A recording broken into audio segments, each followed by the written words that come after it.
포항 남구 울릉군 김병욱 의원입니다.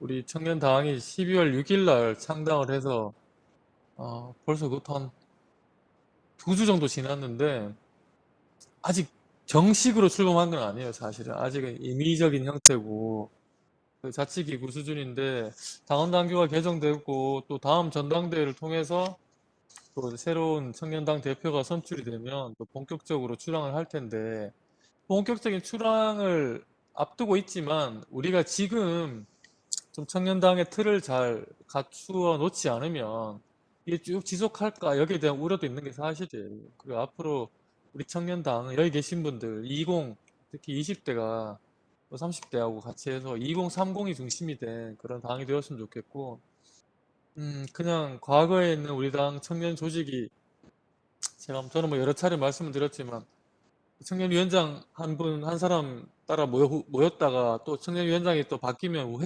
흩어지고 또 모였다 흩어지고 그리고 무슨 당대표나 대통령 후보들한테 들러리 서고 옆에 가서 그냥 액세서리 같은 역할하고 이런 걸로 해가지고는 이게 무슨 제대로 된 청년의 정치 활동을 보장하거나 청년 정치인을 육성하거나 이런 조직은 될 수 없다고 생각을 해서 마침 또 김종인 위원장님이 그런 것에 대한 문제의식을 확실히 갖고 계시고 거기에 대한 개선책으로 유럽식 청년당을 말씀하셔서 지금 이렇게 우리가 우리나라 최초로 청년당을 한번 만들게 되었고요. 여기 계신 분들이 중심입니다. 앞으로 여기 계신 분들이 우리 청년당의 주축이 될 거고 이제 뭐 학교를 다니든 나중에 졸업하고 어떤 자기 전문 분야에서 일을 하든 계속 정당 활동을 하면서 내가 정치적인 나의 그 목소리를 내고 싶다. 아니면 나는 내가 지금 당장은 다른 일을 하고 있지만 나는 언젠가 꼭 정치를 하고 싶다. 이런 뜻이 있는 분들은 열심히 이 안에서 활동을 하면 그런 기회를 얻는 데 도움이 될 것 같아요. 그래서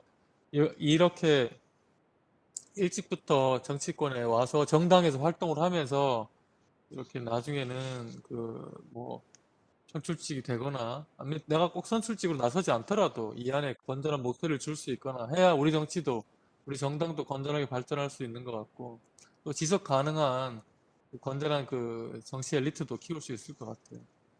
또 이제 대학생위원회가 특별히 또 보는 이번에도 서울시립대하고 경기대학교 그 기숙사를 생활치료센터로 쓴다고 해서 거기에 대해서 좀 문제 제기를 하는 거에서 보니까 우리 박성민 위원장이 우리 대학생위원회 조직이 아주 잘 돌아가는 것 같더라고요. 이 팀들이 하나하나가 또 각 지역마다 학교마다 중요한 코어가 돼서 우리 당에 가장 왕성하게 활동하고 가장 그 강력한 우리 당의 전위대가 되었으면 좋겠습니다. 그리고 오늘 또 여러 가지 말씀 들어보고 우리 청년당이 어떻게 했으면 좋겠는지 그리고 청년당에서 어떤 일을 했으면 좋겠는지 말씀 많이 전해주시면은 또 반영할 수 있도록 노력하겠고요.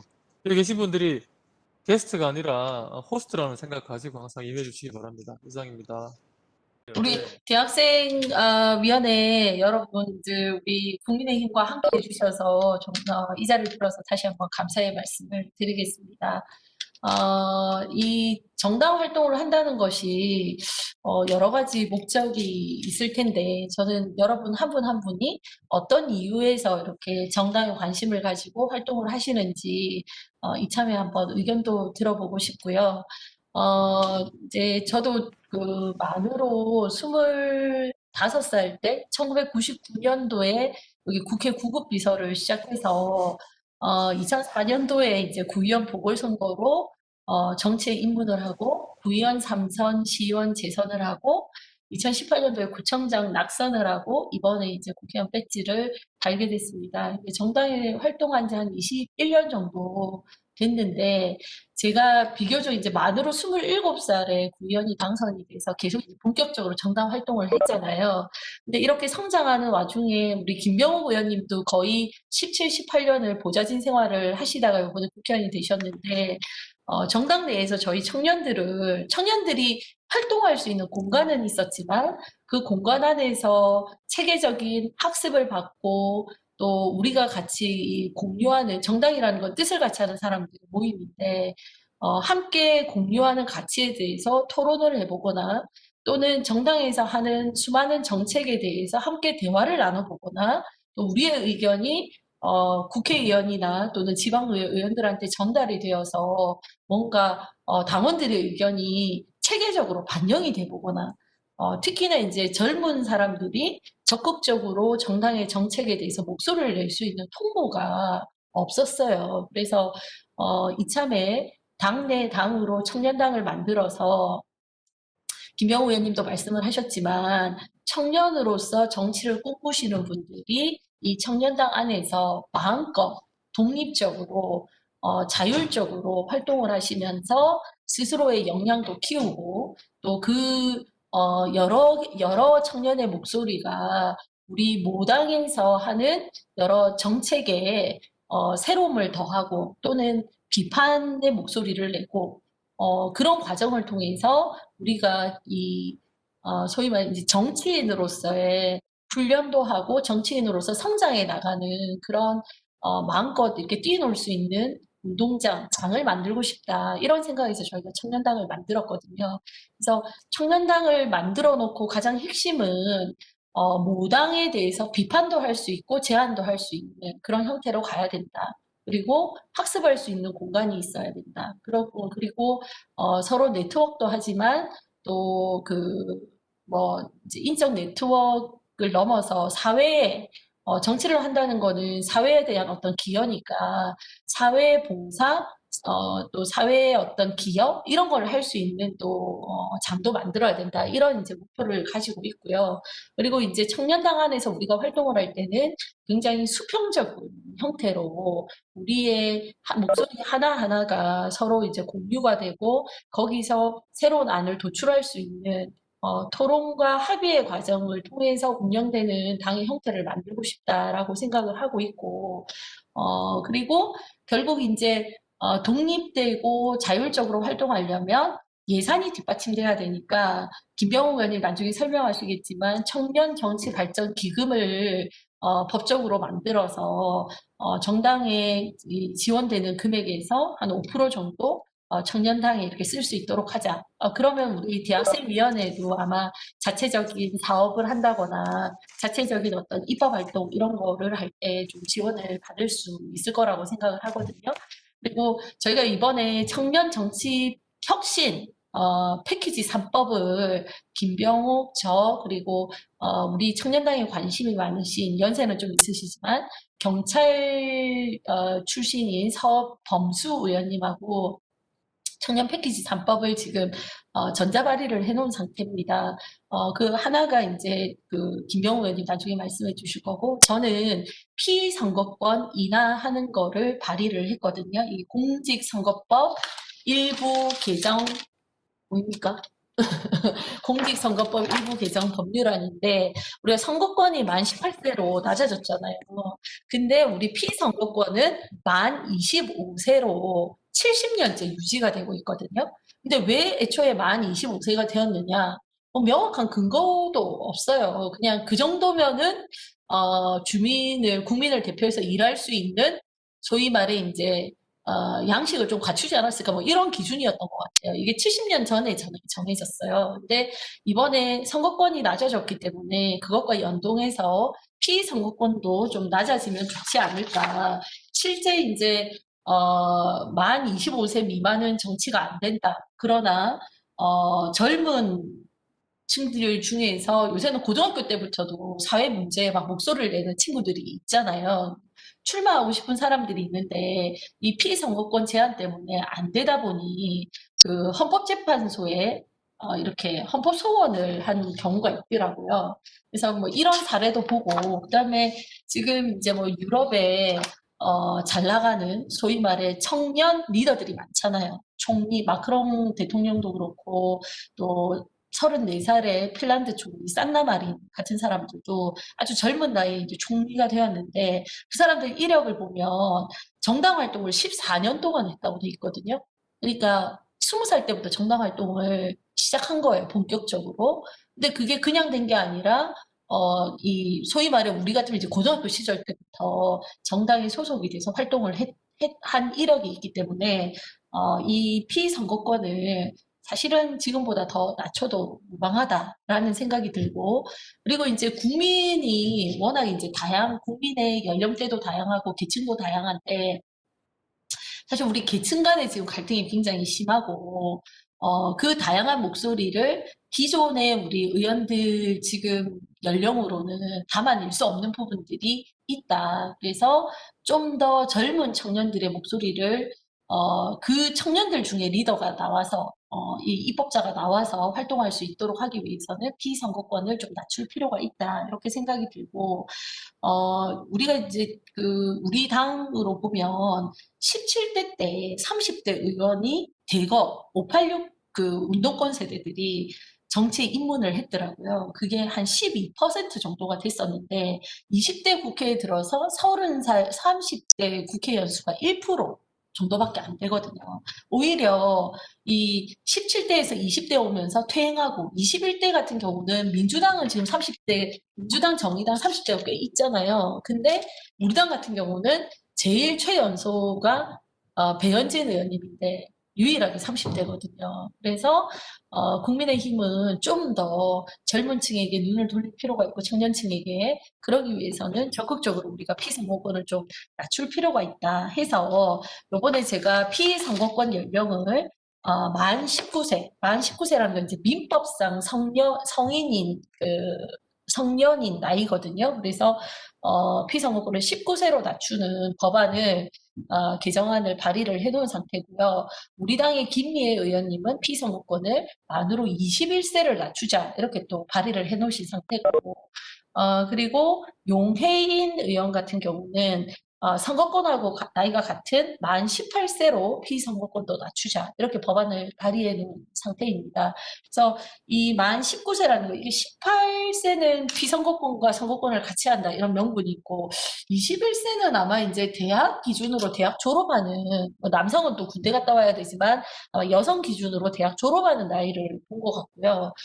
저 같은 경우는 이제 민법상 성년 기준 이렇게 했는데 이거에 대해서도 여러분들이 어떤 또 합리적인 의견이 있으시면 좀 듣고 싶습니다. 그리고 오늘 발표는 하지 않으시지만 나머지 이제 혁신 법안 중에 하나가 사범수 의원님 발의하신 지방의원, 광역의원 지방의원 공천 때 여성은 지역구에 한 명을 의무 공천하도록 지금 법이 되어 있습니다. 근데 이제 앞으로는 지역구 내에서 청년도 한 명 반드시 의무 공천하도록 하는 그 법안을 저희가 패키지 3법으로 같이 발의를 해놓은 상태입니다. 그 부분에 대해서도 여러분 의견이 있으면은 한번 들어보고 싶고요. 뭐 이왕이면은 선거권도 낮아졌는데 내가 출마하고 안 하고는 내 마음이고 이런 출마의 진입 장벽이 없어지는 거를 청년들은 더 선호하시지 않을까라고 생각을 하는데 좋은 의견 있으시면은 말씀 부탁드리도록 하겠습니다. 지방의원 공천 같은 경우는 제가 알기로도 각 시도당 내지는 당협에서 공천을 하는 걸로 알고 있습니다. 근데 청년의 힘 내지는 이렇게 법안을 추진함에 있어서 그 갈등 내지는 이게 추진이 원활하게 이루어질 수 있는지 혹은 어떠한 방향으로 이게 원활하게 이루어질 수 있는지 궁금해서 한번 여쭤보고 싶어서. 우리 10분 이상 받으면은 이게 안건으로 올라가거든요. 근데 지금 9분 서명하셨으니까 거의 우리 의원님들도 지금 조금만 더 설득을 하면은 사인을 다 받을 수 있을 것 같고, 사실은 청년의 정치 참여를 좀 늘려야 된다 하는 거에 대해서는 많은 분들이 동의를 하고 계시고, 왜냐하면 또 청년들한테 기회를 줘봤는데, 또 나름 다 열심히 요새 트렌드에 맞게 연세 드신 분들이 못하는 부분들을 또 담당을 해서 지방의회 활동하고 계신 분들이 있어요. 그렇게 검증된 기회를 줬더니 잘하고 계신 분들이 있기 때문에 이 지방의회 의원 한 명 의무 공천하자는 데 대해서는 그렇게 저는 큰 이의는 없을 거라고 생각을 하고 또 이왕이면은 이 법을 발의할 때 우리 당만 하는 게 아니라 통과가 중요하니까 뭐 다른 당 민주당도 그렇고 또 정의당도 그렇고 함께 연대해서 국민의당에서 지금 서명하시겠다 했거든요. 오늘 제가 들었는데 그래서 같이 이렇게 하면 법안 통과도 가능할 것 같고 기성세대들이 그거 정도는 충분히 자리를 내어줄 수 있지 않을까 이렇게 생각합니다. 이 공직 후보, 지방선거, 지방의회 후보자로 추천하게 되어 있는데, 마찬가지로 청년도 지역구마다 한 명씩 추천하라고 우리가 법을 내긴 내는데, 문제가 이제 그 정말 나설 청년이 있느냐, 그 지역에. 이게 참 문제인 것 같아요. 그래서 이 법을 강제적으로 해야 하는 법으로 의무사항으로 이렇게 내면 현실하고 좀 안 맞을 수도 있을 것 같아요. 또 만약에 우리 같은 경우 호남이나 이런 데는 아예 뭐 그냥 청년은커녕 아예 그냥 일반적으로 후보 채우기도 어려운데 저런 법이 사실 실효성이 있는지 좀 그런 건 좀 문제가 있긴 있어요. 그래서 저걸 강제보다는 권고를 하되 청년을 많이 그 공천을 할수록 뭔가 이 인센티브를 주는 그런 정당의 인센티브를 주는 방식으로 유도를 할 필요가 있을 것 같고 우리 청년당이 더 활성화되어서 청년 정치 자원의 풀이 더 많아지도록 그렇게 하는 필요가 있는 것 같아요. 그런 게 앞으로 함께 이 제도와 함께 같이 함께 좀 키워나가야 될 것 같아요. 금전적인 부분 그때 선거 제한액이 2,500만 원인가 그랬거든요. 근데 뭐 제가 27살에 직장 생활을 한 2년 하긴 했지만 뭐 모아놓은 게 그닥 없어. 한 2천만 원 정도 있었던 것 같아요. 그때. 근데 선거하면 조금 하여튼 뭐 주변 분들이 걱정을 많이 해주셨고 근데 희소식이 있습니다. 요번에 공직선거법이 개정이 되어서 원래 지방의원은 후원금을 못 받도록 돼 있었는데 다음부터는 선거 비용의 50%를 후원금을 받을 수 있습니다. 그래서 보통 우리가 지금 중선거구제이기 때문에 구의원 같으면은 지금보다 좀 차이는 있겠지만 한 4, 5천만 원 정도 되고 그거의 절반을 후원금을 받을 수 있다. 공식 후원금을. 그리고 구청장 선거 같은 경우는 구청장은 또 후원금 받을 수 있었거든요. 근데 선거 예비후보 때 못 받고 본선거 13일 동안 13일 첫날부터 마지막 날까지 딱 받아서 지출도 그 안에 다 했었어야 됐어요. 근데 실제 선거가 본선거 때는 이제 정해진 돈만 지출하는 거고 그냥 뭐 예상할 수 있는 범위에서 돈이 드는데 예비후보 때 돈이 많이 들거든요. 근데 요번에 공직선거법 개정이 되면서 예비후보 때도 그 전체 선거 비용의 50%를 후원금으로 받을 수 있도록 되어 있습니다. 그래서 제가 처음 할 때보다는 훨씬 나은 환경에서 선거를 하실 수 있을 겁니다. 그리고 하나 더, 그 선거 끝나고 나면은 알죠? 15% 이상 받으면 지출한 금액에서 사실 100% 돌려준다고 해요. 근데 그 보전 안 되는 금액이 있기 때문에 100%는 못 돌려받고 15% 이상만 받으면 내가 쓴 돈에서 한 60%에서 70% 정도는 보존을 받을 수가 있어요. 그래서 처음에 목돈 좀 들지만 크게 리스크는 안 할 수 있다. 요거를 팁으로 알려드리겠습니다. 기초의원 같은 경우는 이 공천을 받아서 가업원을 받느냐 안 받느냐가 참 중요한데 정당에서 가업원으로만 해주면 사실 크게 비용 같은 거 안 들어도 그냥 내가 다니면서 내 이름 명함 주고 내 이름을 알려도 가능한데 그래서 경선 과정에서 너무 치열하게 들어가면은 사실 청년은 경선을 뚫기가 힘들어요. 특히 신인은 청년은 더 힘들지만 신인인 청년은 더 힘들겠죠. 또 여성도 마찬가지고. 특별히 일단은 좀 배려가 필요해요, 아직은. 그 기회를 좀 줘서 청년 정치인들이 더 많아지게, 여성 정치인들이 더 많아지게 아직 그런 좀 육성하는 아직 단계인 것 같아요. 그리고 이게 어느 정도 물이 차면 그때 가서는 청년이니 여성이니 구분하지 않아도 되겠다. 유권자들이 그들을 별로 부족하게 보지 않는다라는 게 그런 정도까지 되면 이런 뭐 청년이나 여성에 대한 할당 이런 게 없어도 되겠죠. 그리고 그때까지는 좀 배려가 필요한 게 사실이에요. 비용이 많이 드는 부분이 사실 경선 과정이고 또 그 경선 때 드는 비용은 보전을 못 받기 때문에 근데 본선거 가서 드는 건 정해진 거밖에 못 쓰고 어차피 또 나중에 보전을 받을 수 있어서 처음에 어차피 배려해주는 그 트랙에 우리 당에서 그 트랙을 잘 만들어 놔야 되는 것 같아요. 무소속인데 정당이 있는데 제가 무소속으로 나간 게 아니라 2004년도에는 정당 공천제가 아니었어요. 구의원 선거가. 그래서 이 선관위에 가면은 근데 이제 당에서 뒤에서 암묵적으로 지원해주는 후보를 하나씩 내가지고 정당을 달지는 않지만 정당 기반으로 선거를 했었고요. 그때는 선관위에서 뽑기를 했거든요. 추첨을 했는데 제가 사실 3번을 뽑았어요. 3번을 뽑았는데 이제 1등으로 당선이 됐는데 제가 특별히 뭐 기반이 있었던 건 아니고 제가 지역구가 중구 영도구인데 영도구 출신이고 영도에서 쭉 나서 고등학교까지 나왔고 부모님이 또 올해 토박이셨고 그리고 정당에서 뒤에서 지원을 해줬기 때문에 그때 과반 이상 득표를 했다고 생각합니다. 그리고 그때만 해도 우리 구의원들의 평균 연령이 만으로 한 65세쯤 됐어요.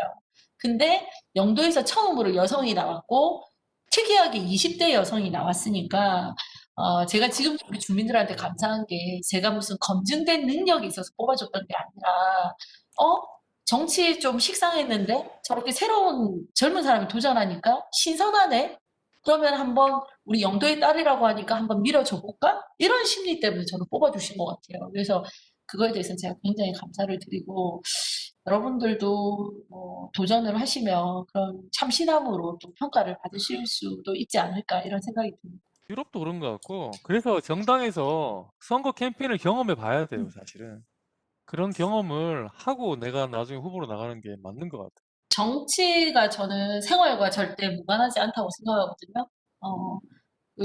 법이 하나, 임대차 3법, 우리 삶에 얼마나 영향을 많이 끼치고 있습니까?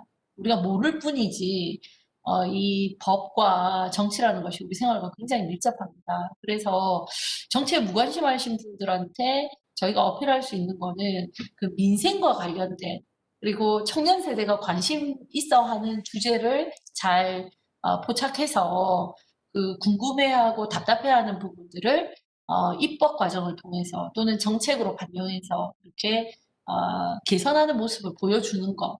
그리고 그 과정에서 그런 문제점을 인지하고 계신 분들의 목소리를 또 듣고 소통하고 또 진짜 원하는 방향이 무엇인지를 알아서 반영하는 것. 뭐 이런 과정들이 계속 반복이 되면 청년들도 정치에 좀 관심을 가지시지 않을까 이렇게 생각합니다. 좋은 이슈를 선정하는 게 중요하다고 생각합니다. 사실 우리 김영삼 대통령이 25살에 정치 국회의원이 되었는데, 그때 옛날에는 대학생 그러면은 그냥 그 자체가 성인이어서 완전한 인격체였어요. 그래서 사실 그 조선시대만 해도 10대 후반, 20대 초에 과거에 합격하는 사람이나 과거 예전에 뭐 일제시대 때 대학 들어간 사람들은 똑같은 맥락이었던 것 같아요. 이미 그 사람 자체가 성숙한 인격체고 그랬는데 어느 순간부터 점점 더 이게 20대를 되게 어리게 보고 이제 그러다가 30대도 어리게 보고 지금은 40대도 어리게 보는 것 같은데 이게 조금 그건 사회를 위해서 바람직하지 않은 것 같아요. 나는 10대 후반, 20대 초가 이 지적으로 가장 완성된 시기라고 생각을 하거든요. 대부분 그랬어요. 그래서 뭐 예술인들, 무슨 지식인들, 이렇게 사상가들 그때 가장 그 완성된 작품을 내놨어요, 항상. 지드래곤도 지금 조용필도 마찬가지였고 지드래곤도 마찬가지고 10대 후반에 20대 초반에 쓴 곡들이 다 그 불멸의 명곡이 되지 또 나중에 30, 40 넘어서 쓴 곡은 잘 안 나오고 히트곡을 보면 또 학자들도 뭐 50대, 60에 뭐 완성되는 분들도 있지만 대부분 20대, 30대 초 이때 본인의 사상을 완성하는 경우가 많고 그래서 난 우리 사회가 좀 더 우리 청년들이 일찍 사회를 진출해서 자기 분야에서 좀 활동과 경력을 쌓게 했으면 좋겠는데 근데 우리 안타깝게 IMF 이후에 우리나라가 너무 이렇게 취업 시장이 얼어붙다 보니까 이게 취업을 하는 시간이 너무 오래 걸려서 30대도 다 뭐 입시 준비 아니 취업 준비하고 있고 뭐 그러니까 또 결혼도 늦고 결혼 늦으니까 출산도 늦고 그러니까 이런 악순환에 우리가 좀 빠져 있는 것 같은데 이걸 좀 단번에 좀 잘라낼 필요가 있지 않나. 그래서 20대 초중반이면 이제 어엿한 사회인으로 사회 출발을 내딛고 그래서 30대 초중반이 되면 사회 경력 한 10년 차 되고 이렇게 돼서 30대 중후반부터는 진짜 우리나라의 허리 세대로 정상적으로 제대로 일을 할 수 있도록 하는 게 맞는데 지금은 30대 중후반 돼도 아직 어리다는 거야. 이게 문제인 거예요. 그러니까 사회가 그만큼 역동성을 잃는 거고 활력을 잃는 거고 20대, 30대가 스스로 자기 자신을 대변하지 못하는 거예요. 구조적으로. 그러니까 물리적인 토양 자체가 20, 30대가 왕성하게 사회활동을 해야 돼. 해야지 그 속에서 지도자도 나오고 부각되는 사람도 생기는데 전체적으로 다 20, 30대가 바닥인 거예요. 아직 아무 일도 못한 거예요. 그러니까 이런 구조가 문제인 것 같아요. 사실. 우리 안중근 장군이 여순 감옥에서 돌아가실 때가 31살인가 2살인가 그랬어요. 만으로. 뭐 유관순 또 18세 때 그때 옥사했지. 윤봉길 무슨 이봉창 다 20대 초였지.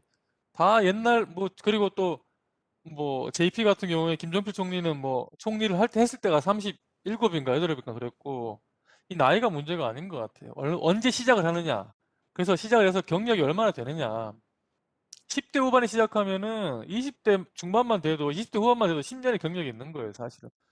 연예인들은 뭐 데뷔한 지 얼마 됐나 그러고 어떤 사람은 10대에 데뷔했다, 어떤 사람은 20대, 30대 데뷔했다 그러는데 언제 시작하냐 그래서 중요한 것 같아요. 청년 정치가 활성화되지 못하는 것도 그런 면이 큰 것 같아요. 청년 정치뿐만 아니라 모든 분야에서 청년은 애 취급당하는 거예요. 시작을 못했기 때문에. 그 시작에서 경력이 그만큼 쌓이지 않기 때문에. 저는 그렇게 생각합니다. 그리고 정치 참여를 더 많이 하도록 스스로 노력을 해야 될 것 같아요.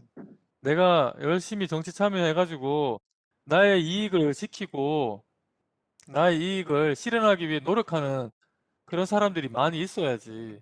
여기 있는 20대의 고민을 40대, 50대도 잘 몰라요. 뭘 하는지, 무슨 문제가 있는지. 그러니까 나의 이익을 대변해 줄 수 있는 사람이 50대, 60대 정치인일 거라 생각하면 안 되는 거예요. 그런 적극적인 의식을 가지고 현실 정치에 참여한 사람이 많아져야 걔중에 또 진짜 옥석을 가려서 또 지도자도 나오고 할 건데 우리 하여튼 청년당이라는 이 플랫폼이 우리 청년들의 정치 참여의 플랫폼, 정치인 육성의 플랫폼이 되어야 될 것 같아요. 같이 함께해서 한번 만들어 보시죠. 뭐. 제 목표는 우리 이 청년 정당을 통해서 다음 국회의원 선거에서 우리 당에서 10명 이상의 두 자릿수 이상의 국회의원 당선자 2030 당선자를 내는 게 목표예요. 꼭 그렇게 될 수 있도록 그렇게 하려면 준비를 지금부터 해야 돼요. 지난번 총선 때도 우리 당에서 공천을 많이 했는데 좀 준비 없이 갑자기 연고도 없는 지역에 막 하다 보니까 잘 안 됐는데 지금 뜻이 있는 사람들은 지금부터 준비를 해야 돼요. 지금 20대를 대변하는 정치인 2030을 뽑자고 해서 20대 인구 비례만큼 국회의원 당선자가 나와야 된다는 게 현실성이 없어요, 사실.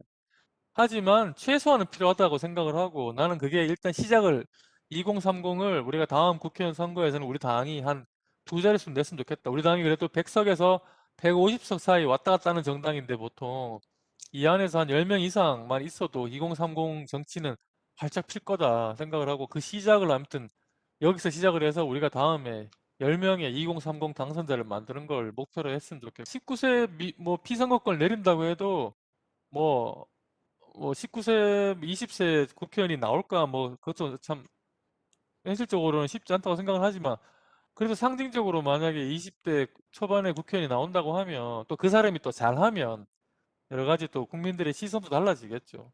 요번에 우리 태영 의원님이 강남에서 공천을 준 것처럼, 수도권에 우리한테 좋은 지역에 최대한 청년들을 많이 이렇게 좀, 그 기회를 주려고 그런 좀 노력을 많이 해야 될 것 같아요. 그리고 자기 연고를 가지고 요 꿈이 있으면 지역에 어느 정도 자기도 좀 투자를 해 놔야 돼요, 사실. 중앙당에도 인적 네트워크가 필요하고 지역은 지역대로 또 필요한 것 같아요. 그래서 이 청년당 활동 열심히 하면 여러 가지 좋을 것 같아요. 직장을 여의도에서 직장은 두 개밖에 없어요. 중앙당 사무처에 가거나 국회의원실 보좌관이 되거나 뭐 아니면 국회 사무처에 뭐 근데 그건 공무원이니까 좀 달라요. 공무원이고 이 정치인 스텝으로 일할 수 있는 방법은 의원실 비서들이 비서가 되거나 당 사무처의 직원이 되는 두 가지 방법이 있는데 크게 봤을 때 거기서 이렇게 만약에 기회가 되면 일을 하면서 여기서 경험을 쌓고 또 네트워크를 갖추는 건 좋은 방법인 것 같아요.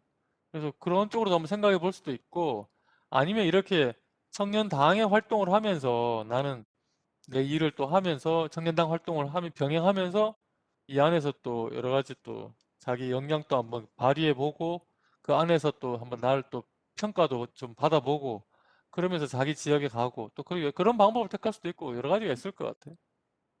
아니 요즘 제일 좋은 건 그것 같아요. 로스쿨 나오는 거 요새. 로스쿨 가서 앞으로 로스쿨 출신 정치인들이 많이 들어올 거예요, 점점 더.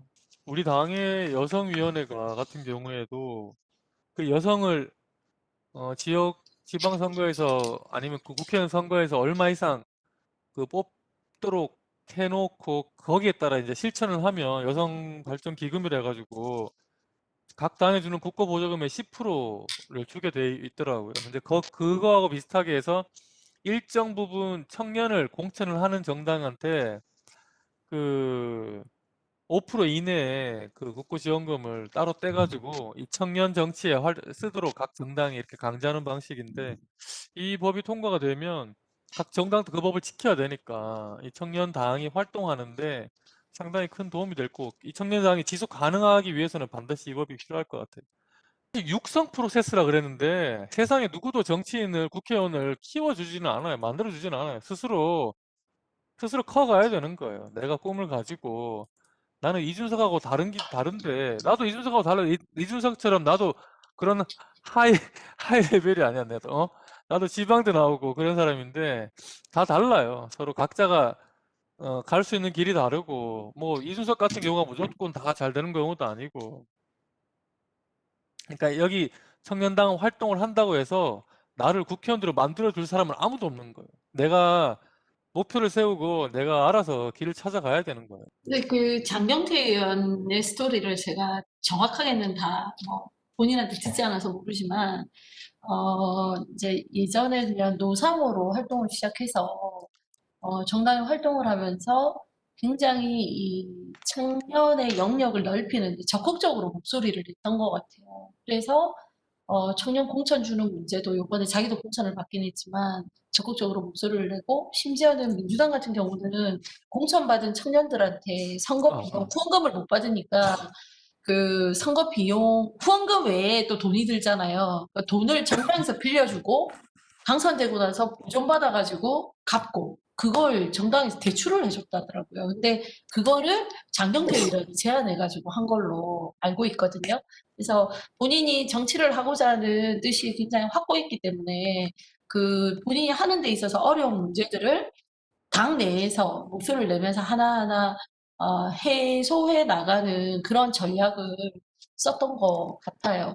가만히 있는데 절대 민주당도 청년에게 기회를 주겠다, 뭐 청년에게 이런 혜택을 주겠다 하지는 않았을 것 같거든요. 그래서 이제 저나 김병욱 의원이나 청년기를 이 당에서 보냈고, 어, 뭐 저희에게 기회를 거저 만들어 준 건 아니지만 어떻게 개척을 해서 저희가 여기까지 왔기 때문에, 그간에 오면서 이 우리 당내의 청년들이 설 공간 뭐 이런 거에 대한 문제점을 잘 알고 있잖아요. 그래서 청년들이 정치를 하신다고 할 때 뭔가 좀 도움이 될 수 있도록 시스템을 제대로 좀 만들어 놓고 내년 4월에 전당대회를 통해서 새로운 지도부를 뽑았으면 좋겠다, 이런 목표를 가지고 있습니다. 그래서 우리 대학생들 여러분들께서 많이 좀 도와주십시오.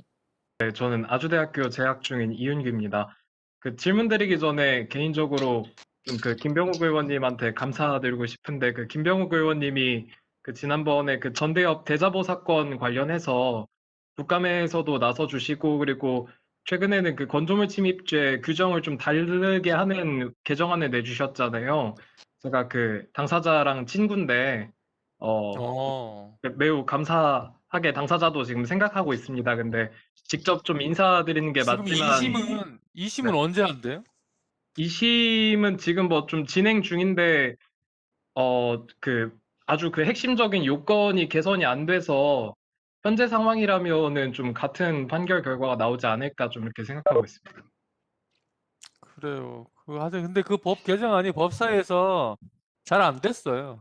아, 예, 좀 아쉽더라고. 근데 뭐 당사자가 좀 감사하다고 되게 맨날 말씀드리고 싶은데 되게 네네. 좀 들을 수 있는 기회가 없어서.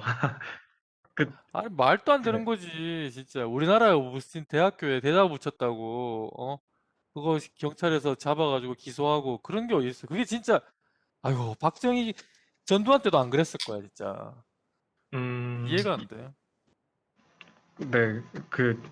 그리고 또 아까 말씀해 주실 때 지방선거에 나가려면 그 가나다라 받는 게, 거기서 또 가번을 받는 게 유리하다고 말씀을 해주셨는데, 또 제가 그 학교에서 좀 배우면서 사례를 보니까 정말 공감할 수밖에 없더라고요. 근데 그래서 좀 어떻게 대안이 없을까 하다가 레포트로 좀 제출을 했었던 게, 이 좀 대학교의 총학생회 선거를 참고하면 어떨까 싶었습니다. 그 뭐 대학교 총학생회 선거도 1번을 먼저 먹으면은, 1번을 먼저 차지하면은 굉장히 그 유리한 선거를 또 치를 수 있는데, 이게 좀 유사한 것 같아서 그래서 가나다라를 미리 정하지 말고 각 투표지마다 순번을 다르게 놓는 건 어떤가에 대해서 좀 생각이 있었거든요. 뭐, 각 투표지마다 아주 우연에 맡겨서 순번을 배정할 수도 있고, 아니면은 그 투표용지 출력 순번에 맞게 바뀌도록 만들 수도 있고, 이게 너무 차별화되지 않는다면 각 투표용지에다가 그 대표 공약이나 뭐 혹은 좀 정말 그 차별화를 위해서 사진을 좀 넣을 수도 있고, 일부 대학에서는 이렇게 하고 있는데, 관련해서는 어떤 생각을 가지고 계신지 여쭤보고 싶습니다. 아, 조금 헷갈리는데 그 대학교 총학생 회장은 1인 1표잖아요. 네. 일종의 소선거구제 한 명만 뽑는 거예요. 근데 기초의원 같은 경우에는 기초의회 같은 경우 지방의원이 기초의원이 있고 광역의원이 있는데 우리나라는 기초의회 의원 선거는 중대선거구제로 하고 그러니까 한 선거구에서 2명 혹은 3명을 뽑는 중대선거구제고 광역의회 의원 선거는 총학하고 국회의원과 똑같이 소선거구제 한 명만 뽑아요. 그래서 지방의원 중에 기초의원은 2명을 뽑는, 그러니까 2인 선거구일 경우에 각 당은 2명까지 후보를 낼 수 있는 거고, 3인 선거구일 경우에 각 당에서는 3인까지 이제 추천할 수 있는 거예요. 그래서 이제 만약에 2인, 3인을 각 우리 당에서 후보를 추천한다고 하면 그 중에 가나다가 있어요. 각 당에 정하게 되어 있고. 그래서 민주당이든 우리 당이든 그 당의 가를 받는 사람은 특별한 경우가 아니면 거의 다 당선이 돼요. 지방의회 선거에서. 그래서 중대선거구제이기 때문에 가를 받는 게 당선에 일단 보증 같은 게 되는 거죠. 그래서 옛날에 정당 공천을 안 하기도 했었어요. 안 할 때는 가나다 순으로 기호를 부여하다 보니까 그냥 뭐 성이 가시면 최고인 거지 뭐. 그런 것도 있었고. 그 선거 제도가 달라서 좀 개념이 다른 것 같아요. 근데 이 선거 제도에 대해서 이해를 좀 해야 되는데 제가 말씀드린 대로 중대 선거구제라 2인 선거구는 주요 정당은 2명씩 후보를 추천해요 보통. 그러니까 민주당이나 우리 당은 그 아주 수원에 뭐 어디 팔달구다 그러면 팔달구에 지방의원을 2명을 뽑게 해놨어. 그러면 각 당에서 2명씩 추천해요. 그 2명 추천할 때 가를 붙이고 나를 붙이는 거예요. 그러면은 가압은 받은 사람은 어지간하면 되는 거예요. 근데 만약에 그에 민주당 바람이 확 불었어. 그러면은 민주당이 둘 다 가져갈 수 있지만 그렇지 않고서는 어지간하면은 양당의 가압은 꼭 거의 다 된다고요. 그래서 청년한테 기회를 준다고 하면 그 지역의 가를 줘야 되는 거예요. 지방 기초의원 같은 경우는. 물론 광역의원 같은 경우는 그냥 한 명씩 나와서 민주당이랑 1대1로 싸워야 되니까 상관이 없는 거고.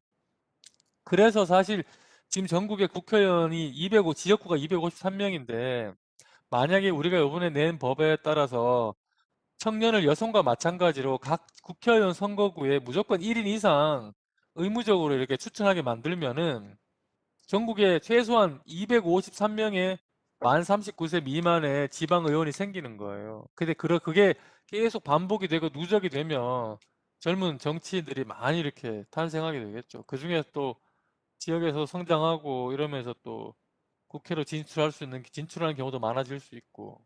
사실 지방의원 같은 경우에 급여가 좋지 않아요, 많이. 사실 이게 늘 경제적인 문제가 같이 이렇게 고려될 수밖에 없는데 이걸로 내가 내 4인 가족이 먹고 살기가 참 어려운 월급이에요. 그리고 지방의원은 지역에서 보면 잡다하게 돈 들 게 되게 많아요. 오히려 국회의원보다 잡다하게 돈이 더 많이 들어요.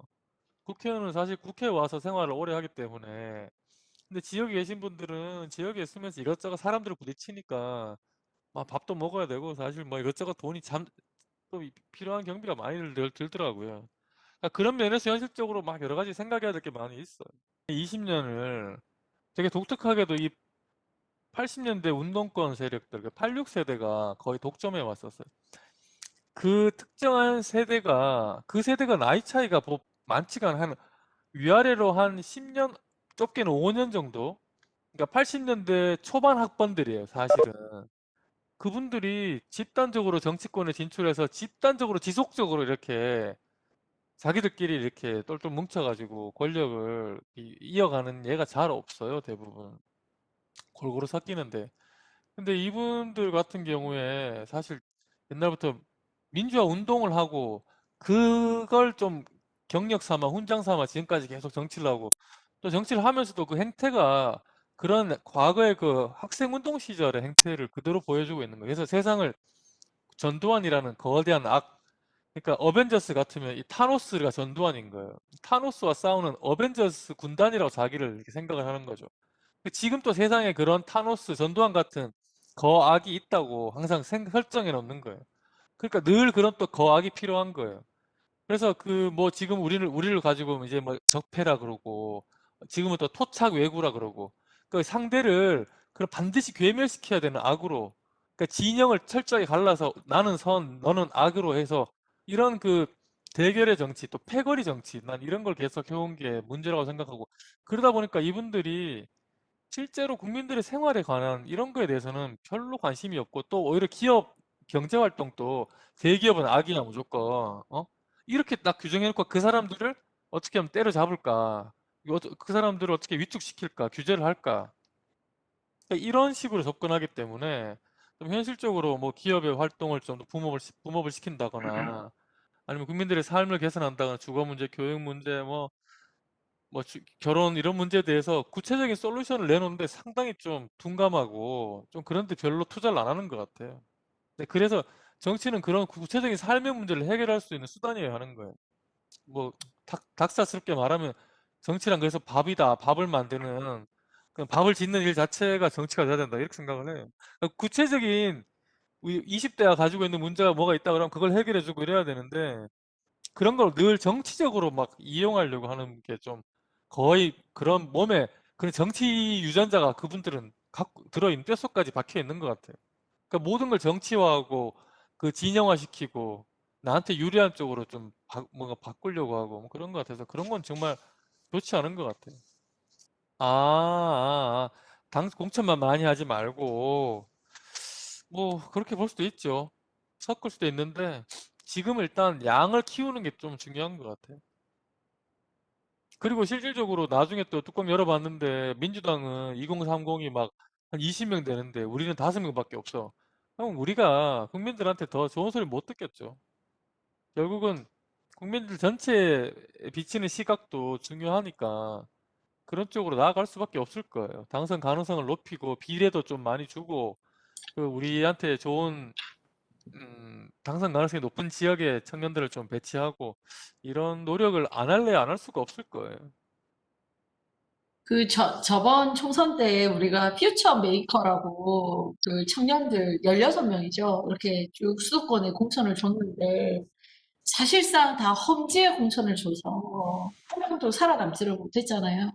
그런 부분에 대해서는 전 당에서 기회를 주는 것만이 다는 아니라고 생각합니다.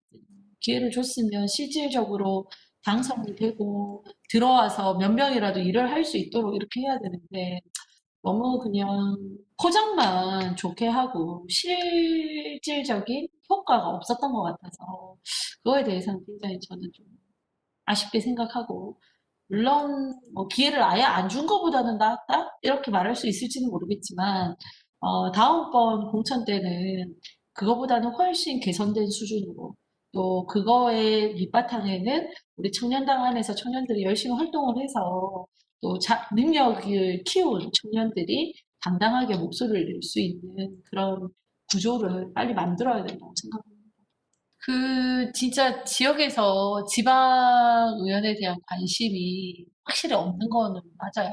근데 제가 이 지방의원도 해봤고 국회의원도 해봤지만, 어떤 면에서는 주민의 실생활에 더 도움이 되고, 정쟁을 떠나서 정말 민생을 챙기기에는 지방의회가 굉장히 보람이 있어요. 근데 아마 이제 우리가 그걸 홍보하는 면에서도 좀 부족한 점이 있을 것 같고, 또 지방의 그 신문, 지역 언론사 있잖아요. 언론사에서도 지방의회에서 정말 열심히 하고 의미 있게 하는 거를 좀 많이 다뤄주면 좋은데, 사실은 이제 잘 못하는 거, 뭐 사건화되는 거, 이런 것들을 또 많이 다루고 그러다 보니 신뢰도가 더 떨어지는 경향도 있고 그리고 이제 지방의회 선거를 할 때 보면 구의원 뽑죠, 구청장 뽑죠, 시의원 뽑죠, 시장 뽑죠, 그 다음에 구의원 비례, 시의원 비례, 그 다음 교육감 7개 선거를 해요. 교육부요. 그러니까 교육감도 같이 선거를 하거든요. 그러니까 선거를 해보면 이게 완전히 막 전쟁터야. 후보자들이 와가지고 유권자 한 분이 지나가면 명함을 막 떠안기는데, 왜냐면 사람이 모이는데 후보자들이 다 모이니까요. 그러면 예를 들어 구의원 선거만 해도 후보가 한 서너 명 되잖아요. 7개 선거인데 후보가 4~5명 된다고 생각해 보세요.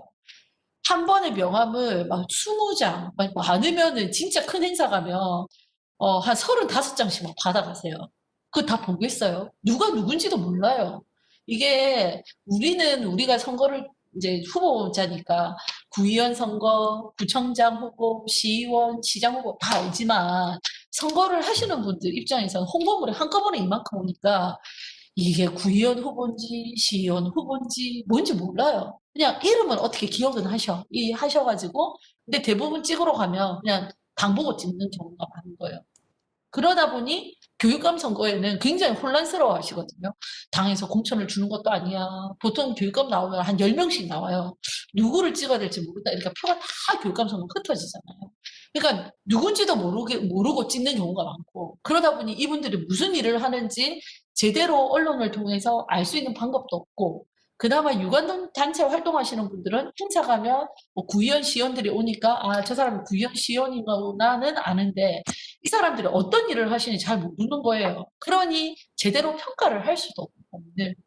그래서 사실은 이게 구의원들, 시의원들, 이제 지방의원 스스로가 본인들이 하는 활동들을 적극적으로 좀 잘 알릴 필요도 있는 것 같고요. 요새는 그리고 환경이 좋아졌잖아요. SNS나 카톡 이런 걸 많이 하니까 옛날보다는 훨씬 알릴 수 있는 방법이 많아진 것 같고, 그렇다고 해서 모든 국민들을 다 알 수 있는 건 아니거든요. 그러니 자기만의 그런 노하우를 좀 만들 필요가 있고, 또 국민들 입장에서는 우리가 뽑아줬으니까 왜 구보 같은 게 가잖아요.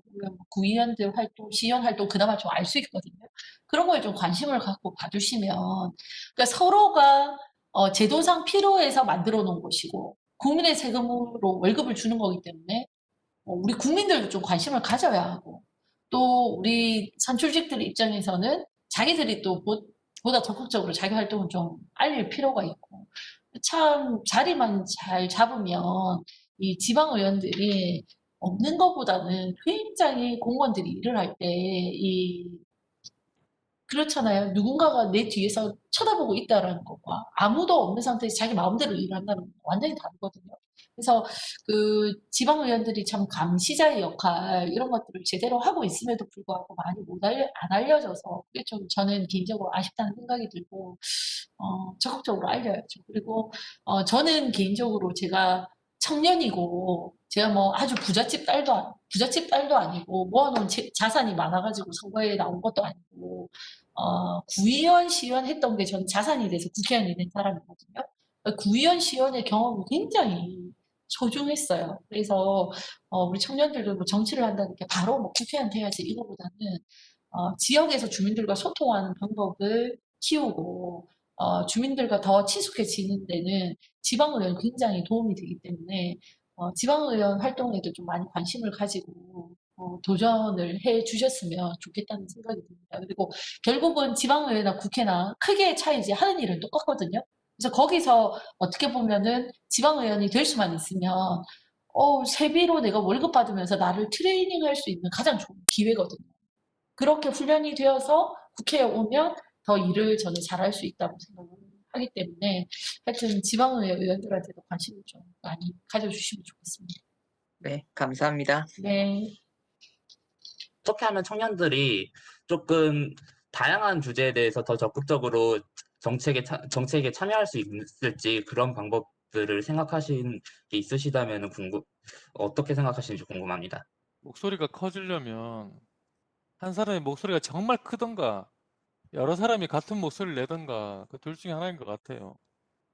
그래서 우리 만약에 뭐 여러 가지 다양한 분야의 그 이슈들이 있는데 사실 어떤 건 드러나고 어떤 건 대부분은 안 드러나죠. 한 가지가 사실 주목받고 나머지 10개 중에 하나가 주목받고 나머지 9개는 거의 묻히는 경우가 많은데, 그럴 경우에 다른 묻혀있지만 중요하다고 생각되는 이슈들이 계속 개진되고 그 안에서 논의되고 뭔가 개선되고 반영되고 하려면 거기에 대한 필요성을 느끼는 사람들이 적극적으로 움직여야 돼요. 그리고 특히나 이제 또 정당이나 국회에서 그런 걸 해줄 수 있는, 대변해 줄 수 있는 사람들을 사실 많이 만들어 놔야 되고 그런 사람과 관계가 있어야 되는 거예요.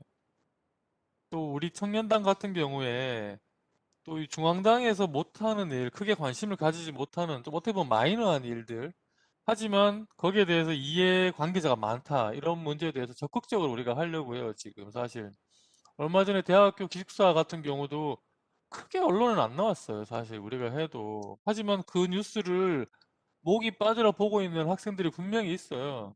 그래서 우리가 그런 이슈라든지 아까 뭐 통일 얘기했는데 음, 남북 관계 이슈는 사실 이 진보와 보수를 가르는 이게 가장 시금석이 되는 이슈이기도 하고, 하지만 보수가 정권을 잡았을 때 남북 관계 개선을 위해서 노력하지 않은 것도 아니에요. 이게 목표는 같은데 이제 방법에 조금씩 차이가 있고, 그 방법의 차이가 극명한 뭔가 이 이념 대립, 정치 대립으로 또 비화되기도 하고, 그래서 참 조심스러운 것 같아요. 근데 한 가지 나 같은 경우에는 저도 어릴 때는 우리의 소원은 통일이라 노래 부르면서 울고 막 그랬었는데, 어릴 때 학교 다닐 때는 왠지 그런 노래 부르면.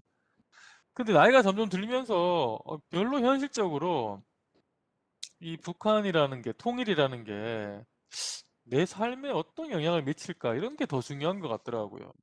그리고 남북 관계가 좀 더 개선이 되면, 그래서 만약에 진짜 남과 북이 군비 협상을 해서 군비 감축을 한다. 그러면 우리 애들이 나중에 군대는 안 가도 되지 않을까? 나는 요즘 그런 생각하는 거 더 큰 것 같아요. 오히려 현실적인 문제들. 그리고 사실 전에 우리가 뭐 미군의 그 뭐야, 그 되게 B2 이런 게가, 정찰기가 떴다, 뭐 폭격기가 떴다 이러면은 되게 남북 관계가 경색이 되고 전쟁 일촉즉발 위기 상황으로 간다 이렇게 나면은 막 우리 국내에 있는 주식에 투자했던 외국 자본이 빠지고 막 이런 것들 나타나는 경우도 있는데, 이게 바로 남북 관계가 우리 경제하고 직결되어 있는 것 같아요, 사실. 그래서 우리 보수 입장에서도 궁극적으로는 남북 관계 개선이 우리한테 좋은 것 같아요. 지금 우리가 당면한 저출산 문제, 저성장 문제, 이런 거를 해결할 수 있는 가장 좋은 방법은 남북 관계 개선인 것 같아요. 그리고 북한이 경제적인 개방에 나서고, 지금 삼성이 중국에 있던 공장을 베트남으로, 인도로 옮긴다고 그러는데, 나중에 인도가 베트남에 또 인건비가 오르면 어디로 갈 거냐. 그리고 사실 지금 당장 북한이 만약에 개방이 되어 있다고 하면 굳이 베트남하고 인도까지 안 가고 북한에 공장을 차렸으면 훨씬 더 생산 효율도 높아지고 우리 체제도도 안정되고 훨씬 더 좋았을 것 같은데, 그런 면에서 어쨌든 남북관계 개선을 위해서 우리도 계속 그 모멘텀을 찾기 위해서 노력은 해야 되는데, 어쨌든 이제 비핵화 문제는 반드시 풀고 넘어가야 되는 거예요. 저거 해결 안 하고 저걸 덮어놓고 뭘 하겠다는 발상 자체가 너무 이게 기본적으로 좀 근본 없는 대책인 것 같고, 저 문제를 해결하려면 결국은 공조인 것 같아요. 공조. 이 한미 동맹, 그 한미일 삼각 동맹, 이런 이 우리 우방과의 공조를 통해 가지고 북한을 압박하고 북한을 최대한 비핵화 혹은 비핵화에 가깝게 끌어내는 그런 과정을 일관되게 해야 될 것 같아요. 그렇게 해서 그걸 중국도 그런 측면에서 좀 끌어내고, 근데 그 이상 만약에 트럼프 정부가 중국을 저렇게 쪼을 때 우리도 좀 더 일관되게 대북에 좀 메시지를 줬다. 제재를 우리가 가하고 있지만 너희가 비핵화를 하고 개방에 나서면은 분명히 경제적인 도움을 준다. 중국을 통해서도 그렇게 압박을 하고 같이 했으면 좋았을 텐데, 우리는 또 이쪽에 중국하고 북한 쪽에 붙어버리니까 이게 완전히 또 깨진 것 같아. 또 트럼프라는 독특한 정부에서 얘도 아니고 저도 아니고 너무 이벤트식으로 미국의 국내 정치에 활용하는 그런 측면이 커졌고, 그래서 좀 이 남북 관계는 반드시 우리가 개선하고 궁극적으로 통일하는 게 특히 여기 계신 분들한테 좋을 것 같아요. 나중에 어디 가서 우리가 더 이렇게 공장을 지을 것이며 어디 가서 더 우리가 더 비즈니스를 할 것이며, 제일 좋은 게 북한인 것 같거든요. 그럼 북한도 북한대로 성장할 수 있을 거고, 또 북한이 우리처럼 이렇게 소득 수준이 높아지면 북한의 민주화 요구도 커질 거고 당연히 그렇게 될 거예요. 뭐 그런 측면에서 봤을 때 남북관계 개선도 다음 대통령 선거할 때 우리도 그런 목소리 나올 거예요. 아무튼 의원님 그런 거 하려면은 노력을 같이 모여서 똑같은 말하는 사람들이 많아져야 돼요. 청년들의 정책 제안이 청년들이 먹고 사는 문제, 청년들이 취직하는 문제, 난 꼭 그렇진 않다고 해요. 우리 청년 당도 이 이슈가 20대와 30대 이슈만 하는 건 아니라고 생각하고요. 우린 당내 당으로 모든 걸 다 할 수 있기 때문에 이 똑같이 우리가 하나의 작은 또 하나의 소우주 별도의 세계라고 생각하고 모든 걸 다 우리 안에서 제시하고 제안하고 또 우리가 또 표출할 수 있으니까 당연히 그런 말씀하신 플랫폼을 우리가 지금 만들려고 지금 온라인에서 어디를 만들까 지금 고민하고 있어요. 지금 만들어야 돼요. 저는 솔직히 그 일의 범위 이런 것들을 감안할 때 기초의원까지는 보좌진이 필요 없다고 생각합니다. 왜냐하면 전혀 보좌 인력이 없는 건 아니거든요. 그 외에 의회 전문위원실이 사무처. 있어요. 의회 사무처. 거기서 기본적으로 이제 5급 이상, 5급 이하의 공무원들이 기초의회 의원수만큼은 그 백업 인력으로 활동을 하세요. 전문위원, 뭐 의회마다 뭐 규모는 다르겠지만 전문위원도 있고 일반 행정 지원도 있고 기초의회는 그 정도 사이즈면 저는 가능할 것 같고요. 근데 광역 단위는 워낙 광범위하고 예산도 구 단위 같으면은 이제 우리 포항시 같은 데는 굉장히 예산이 많죠. 포항시는 우리 구 단위 같으면 우리는 한 3천억 정도 되거든요. 그 우린 포항시 조단이야, 같으면 조단위죠. 이렇게 이제 그 우리가 기초의회도 도 단위의 시가 있어요. 도 단위 시하고 광역 단위의 구하고 같은 레벨이거든요. 그래서 시, 군, 구라고 하는데 이 시 단위는 예산이 조 단위이기 때문에 직원도 굉장히 많고 나름 이제 이 백업하는 인력도 좀 많은 것 같은데 구 단위 같은 경우는 예산이 한 3천억 정도 되고 자체 예산이 별로 없어요. 그 중에 구청장 재량 예산이 우리 같으면 3천억이면 구청장이 재량 사업할 수 있는 예산이 1년에 200억이 안 돼요. 그러니까 예산을 신규로 편성해서 들여다볼 게 별로 없는 거예요.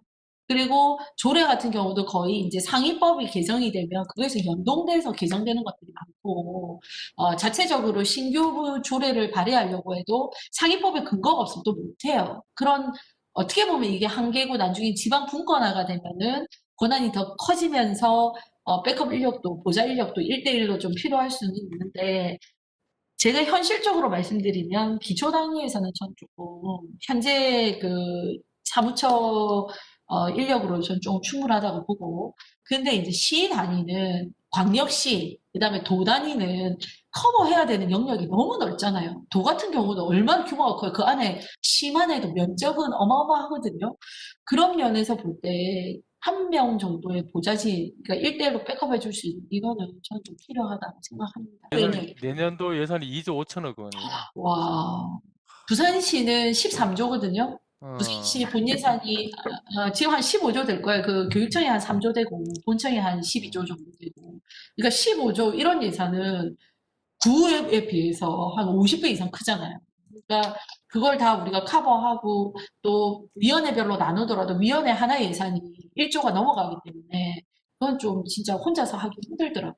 그리고 워낙 뭐 행사 같은 데 다녀야 될 때도 많은데 나 혼자 운전해 가면서 의정 뭐 이거 써가면서 오목발언 써가면서 입법하는 거 뭐 조례 만들어가면서 그 시외에도 입법 정책 그 지원팀이 있어요.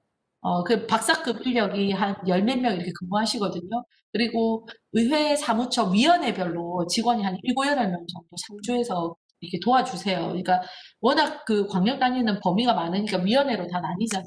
위원회별로 전담하는 직원이 있는데 의원 개인 보좌진 없으니까 굉장히 힘들더라고요. 그거는 좀 해주셨으면 좋겠는데 요번에 행안부에서 그거 개정안 내놓은 것 같은데 어떻게 되는지 그거 이제 독립시키는 거. 의회 사무처를 사무처를 독립시키는 거. 교육단체 독립시키는 거. 예. 네, 그거 네. 통과했지 싶은데 이번에. 그거 통과됐을 거예요. 예, 통과했어요 이번에. 그리고 보좌진 꿈꾸는 청년들에게 저 같은 경우는 대학교 졸업할 때 사실 그때 그 2002년도에 내가 95학번인데 1년 휴학을 해가지고 내가 2003년 2월에 졸업을 했어요. 근데 2002년 9월이 이제 2학기가 마지막 학기였는데 그때 대선을 했어요. 대선하면서 어떻게 하다 보니까 내가 그때 대구 한나라당 대구 시지부에 와서 대선 뭐 캠페인을 계속 이렇게 도왔어요. 그래 하다가 어떻게 이쪽으로 왔는데 선거를 통해서 이렇게 이쪽 국회 쪽이나 정당으로 인연을 맺는 경우도 많이 있을 것 같고 이번에 우리 당 같은 경우에 공채를 뽑던데 사무처 공채를 그 사무처 공채 시험에 들어오는 것도 좋은 방법이고 일단 사무처 공채로 당에 들어오면 의원실보다는 좀 안정적이야. 의원실은 되게 불안정한데 당 사무처는 약간 반공무원이라서 안정적이기도 하고 당 사무처가 참 추천할 만해요. 정당에서 일을 하고 싶은 사람들은 의원실에서 일을 하려면 워낙 천차만별이라 일단 처음에 첫 발을 내디딜 땐 그 뭐 보좌관이든 의원이든 네트워크 있어야 돼요. 안 그러고 아니 공채를 할 뭐 국회 사무처 홈페이지에 보면 의원실마다 채용한다고 공고를 내는데 그때 일단 뭐 지원하고 이런저런 뭐 좀 인맥을 찾아보고 하는 것도 방법이고 어떻게 해서 들어오는지는 사람마다 다 달라요. 반가웠습니다. 예. 수고하셨습니다. 수고하셨습니다. 네, 수고하셨습니다.